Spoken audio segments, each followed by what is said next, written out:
नमस्कार दोस्तों, स्टार्ट करते हैं हमारी नेक्स्ट वीडियो। ये देखिए नेक्स्ट इंटीग्रल पे ध्यान दीजिए।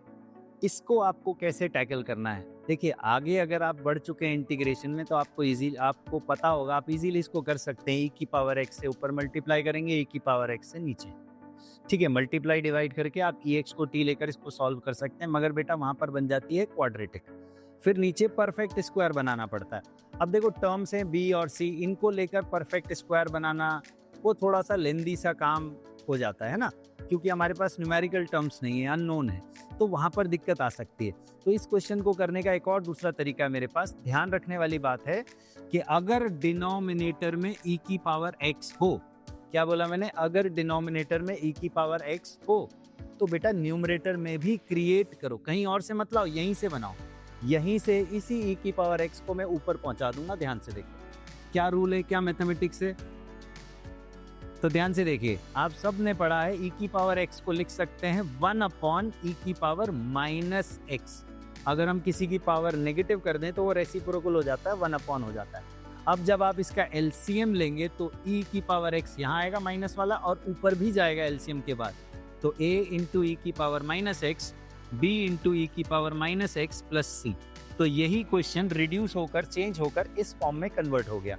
अब आप देखेंगे नीचे भी e की पावर माइनस एक्स है और ऊपर भी है, काम खत्म हो गया।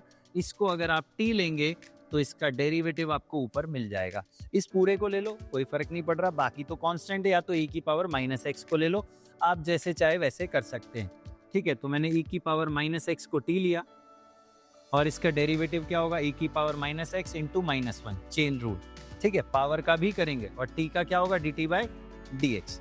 तो e की power minus x into D x बन गया माइनस ऑफ डी टी। तो न्यूमरेटर में ये दोनों बन गए मल्टीप्लिकेशन के बाद माइनस ऑफ डी टी।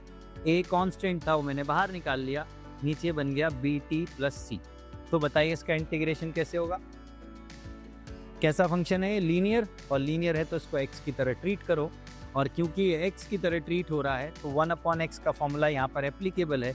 क्या होता है 1 अपॉन एक्स का integration, log mod x divided by the coefficient of variable which is b। ये रहा इसका आंसर, इस बात को ध्यान रखेंगे।